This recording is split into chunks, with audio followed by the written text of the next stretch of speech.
a divine directive. The Lord is giving us not only approval, he's opening the door and rolling out the carpet and saying, here it is.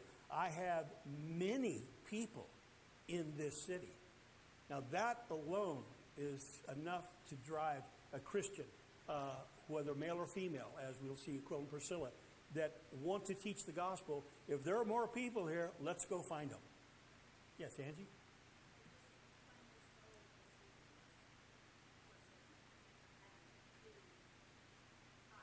Right.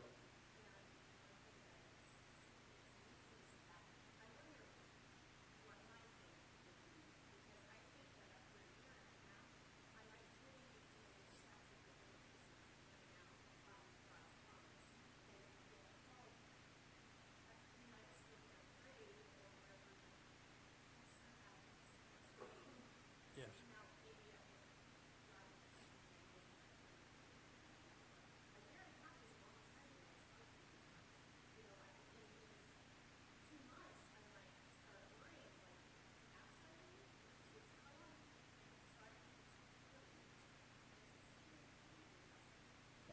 Angie said that was good. All right, now, she said it's a good point that she makes that after a year and a half, Paul might have thought, well, the statute of limitations has run out. Now, how much longer is God going to protect me on this? Is that right? And that after a while you think, well, maybe I need to move on. But this is further testimony, and that's exactly right, that God is going to open the door here at Corinth. And Corinth, we cannot overstate the importance of Corinth in the history of the Lord's church, not only in the first century, but even to this day. I mean, how much have we learned and known and gleaned from the simple 2 letters that Paul wrote to the church at Corinth? There's so much information there. And the people it was just a cornucopia of all kinds of examples for our faith, etc. And that's exactly right. There is no statute of limitation on the Lord's, because what I kept thinking while you were talking, Angie, I kept thinking, well, Peter tells us that with the Lord, a day is as 1,000 years, and 1,000 years is a day. So he doesn't view time the way we do, obviously. Yes, Terry?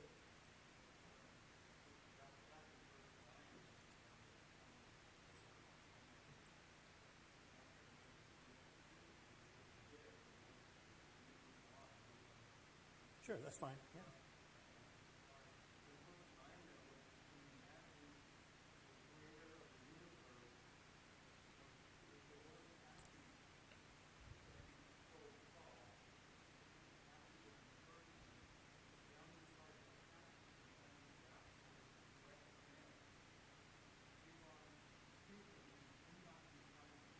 Right.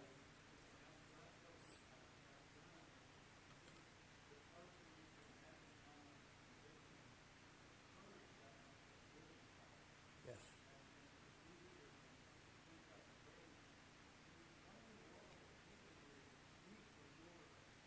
Yes.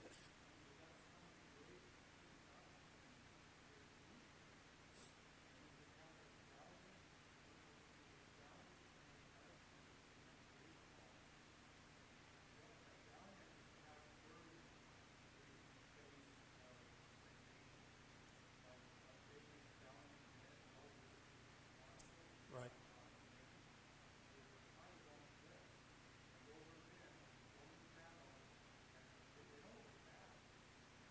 Right.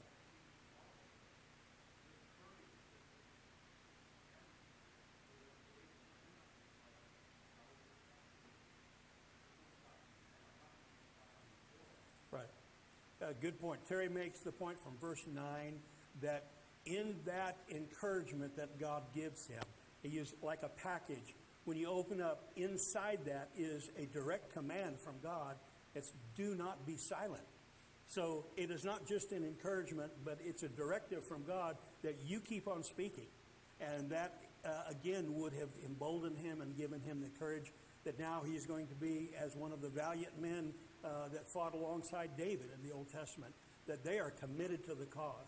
And no doubt, I think that's exactly right, that Paul now sees this and he's got the encouragement And he's got the charge from God. Now you go and you teach and don't be silent. There's many people here I have many people in this city. And I would suspect it would only be natural that Paul would share that with his other companions that will be there, including Aquila and Priscilla. And the teaching that they do, as we'll see here in just a moment, that they will continue on in their teaching. So it's as if there is a huge boost here now. And one of the strangest things has happened in front of this tribunal, in front of the judgment seat. And this is clearly a sign from the Lord that you are where you need to be and you are doing what you need to be doing. You just keep on doing that and be not weary in well-doing. Any other comment or thought or question about what we've looked at here? All right, in verse 19, let's finish verse 18. He stayed there many days, and then he took leave of the brothers and sisters and set sail for Syria, and with him Priscilla and Aquila. At Cenchrea, he had cut his hair, for he was under a vow. Now, Cenchrea, you remember, was this place over here on the east side of the isthmus, that the port for Corinth would be here. Cenchrea would be right over here. Paul is going to come down to Cenchrea, and he and Aquila and Priscilla will get on the ship that will head back to Syria. He's basically going to wind up this trip. He's got to get back to Antioch. Antioch of Syria is the origin of his missionary journeys. They will start and end at Antioch. And that's where he's wanting to go. Some have suggested, and I don't know, I just tell you right now, I don't know, that he wanted to get there in time to fulfill this vow. What was the vow that Paul had taken where he had to cut his hair? Well, the first thing that comes to a Bible student's mind is the Nazirite vow, where they were required, a razor would not touch their head, and they could not drink wine, could not eat of any product of the vine, and that here he is either ending or starting his vow. Now, I don't know. I've read both sides, and there's just as much proof for one side as the other. But one thing that I think is more important, that transcends this, is the reason why Luke records this. Can you take a guess? Why would Luke include this? It almost seems just a parenthetical in passing. Oh yeah, by the way, when they got on the ship, Paul cut his hair because he had taken a vow. Why would Luke write that? Why do you think he would include that?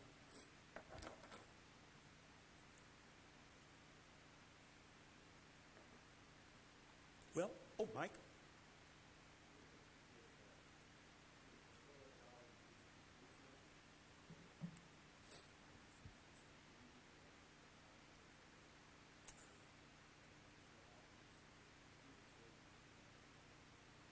Mike said that he would complete the vow at Jerusalem. That may be. But if it's just that, why would Luke even mention this? It almost seems to be just a minor point in passing. But I would suggest to you that it's not a minor point. It is going to be a major consideration for Paul and for his dealing with the Jews in the future, because what is his famous saying here at Corinth when they revile him in the synagogue? What did Paul do?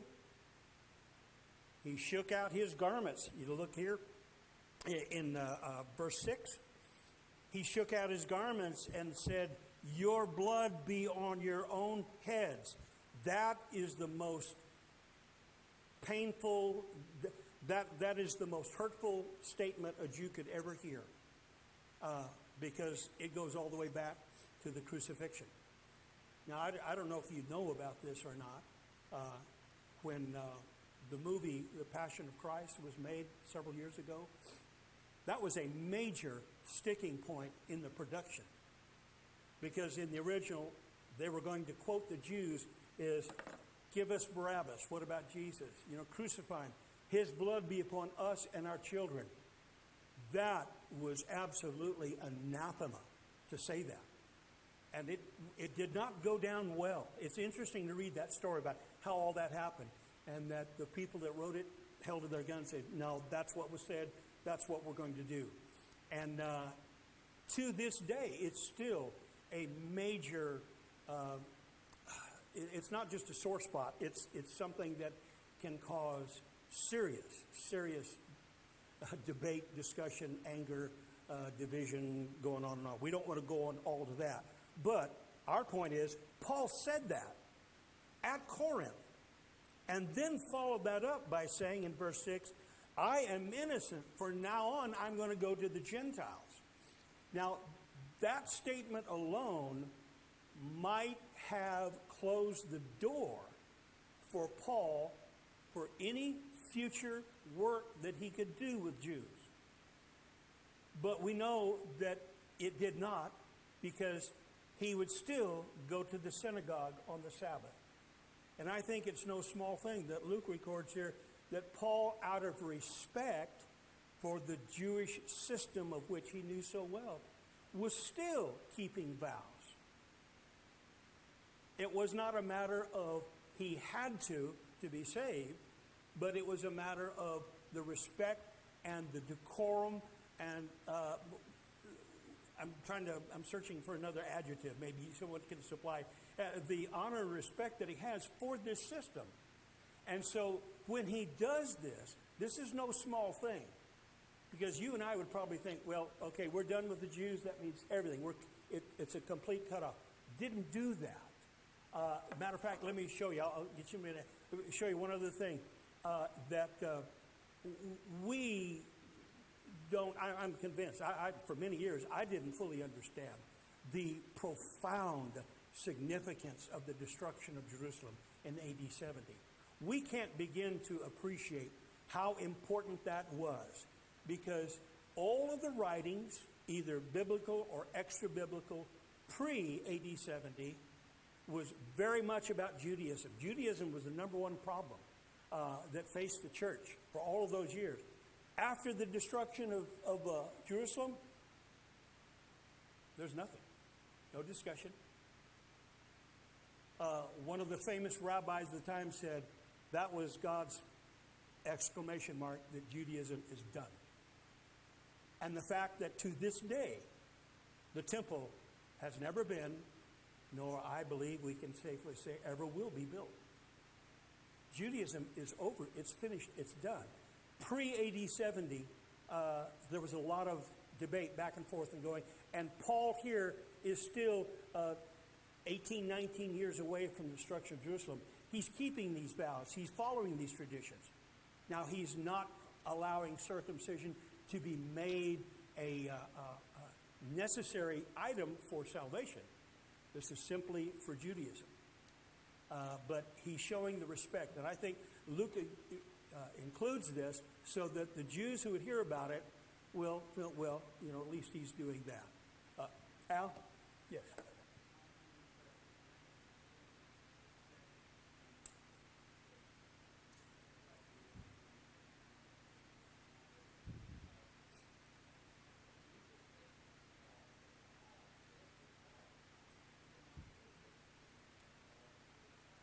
Right.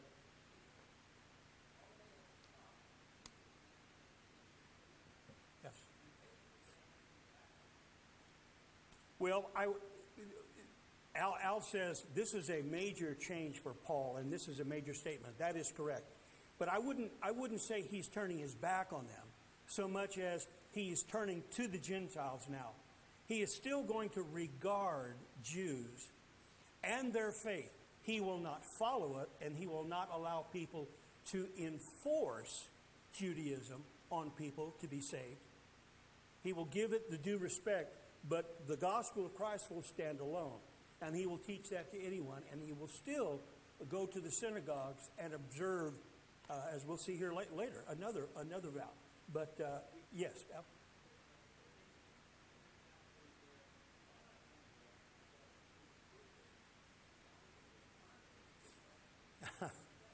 good point. Al says that when God comes to Paul in verses 9 and 10, that's affirming the statement that Paul had just made in verse 6.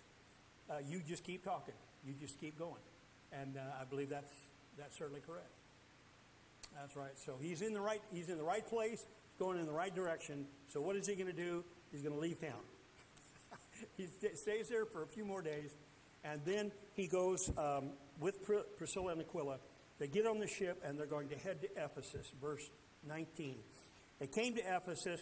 He left them there, but he himself went into the synagogue and reasoned with the Jews. See, this is what we're saying here, is that he didn't turn his back completely on the Jews, and when he comes into a new place, he's going to find believers in God, but he's also going to find people that may have heard about this Jesus, but they're just not sure. And the most famous person that would fit in that category will be Apollos. And we'll talk about him here in a little bit. But when he reasons with him, verse 20, they ask him to stay for a longer period. He declined. Now, this is just my 2 cents worth. We already know what an extraordinary person Paul is and how uniquely qualified he is both in teaching and experience, and now the Lord coming to him on the road to Damascus and he being a chosen vessel to the Gentiles and everything that goes with the package of the Apostle Paul. When he walks into a synagogue, no one like him has been there before. They've never seen anything quite like Paul. And as the custom was is in the synagogue, when they would read from the Torah, read from the Scriptures, and then would put it down, at the conclusion they would ask, is there anyone who would like to say something? And here's the opportunity. We saw it in Luke 4 when Jesus started his ministry. They gave him the opportunity to stand up, and he quotes from the prophecies. Today this passage is fulfilled. They go, what? In a similar fashion, of course, Paul is not the Messiah, but Paul is a person of a caliber they've never encountered before. And when he speaks to them, they're thinking, "Oh, that was nice. Let's go home for dinner." No, wait. No, we want to hear more about this. You stay. We're just getting. They just got a little taste of what Paul has to offer, and they want a lot more of it. But he doesn't have the time. He's got to get to Jerusalem, and he said, "Look, I declined." Verse 20, verse 21. But taking leave of him, he said, "I will return to you if God wills." And he set sail from Ephesus. Now, Paul will have spent a year and a half in Corinth. But when he finally does get back to Ephesus, he is going to spend 2.5, as he says, 3 years, whether it was exactly 2.5 years or the generic rounding off to 3 years, as they would do sometimes. He will be there in Ephesus for one of the longest extended periods of times on his journeys. And he will do, I think, his greatest work ever right there. Because his teaching in the school of Tyrannus, from that one effort, the Scriptures are going to say that all of Asia heard the gospel. This is a magnificent circumstance that Paul is going to find himself. He will come back to Ephesus. And it says in verse 22, when he had landed at Caesarea, down in the maps that we had out here, this is Caesarea Maritima, not Caesarea Philippi. That's the Caesarea that's right there on the coast. If you remember years ago when we talked a little bit about Herod, and when Herod built the port of Caesarea, that was one of the ancient wonders of the world. Caesarea was an extraordinary city, and one of the most famous citizens of Caesarea that we've already read about is Cornelius. When Peter was sent to preach the gospel to Cornelius, remember when he had the vision of the sheet let down? This was where it was. So he's going to come back here to the hometown of Cornelius, and when he went up and greeted the church, then he went down to Antioch. Now, what that means is that he went up, as we have noted, in elevation. He will go up to Jerusalem. Jerusalem is up in the hill country. Caesarea Maritima is down on the coast. Then he is going to north, but they will say down in elevation to Antioch of Syria. And this is where his home, I don't say his home church, but this is where Paul and Barnabas were for quite some time. And this is where they started the first journey. And this is where Paul and Silas would start the second journey. And what we're going to have in verse 22 is the end of the second journey. Verse 23 is the beginning of the third journey. Look what it says. After spending some time there, that's in Antioch, he departed and went from one place to the next through the region of Galatia and Phrygia, strengthening all the disciples. Here's where the third journey starts. So we will pick up there. We're out of time unless there's a question that someone has about this. This is a natural break right here that we should take here. So Lord willing, Sunday morning we will start the third journey. But before we do, one little interesting chapter to the life of Apollos. And we'll study him Sunday morning, Lord willing. Thank you for your good attention. Appreciate it.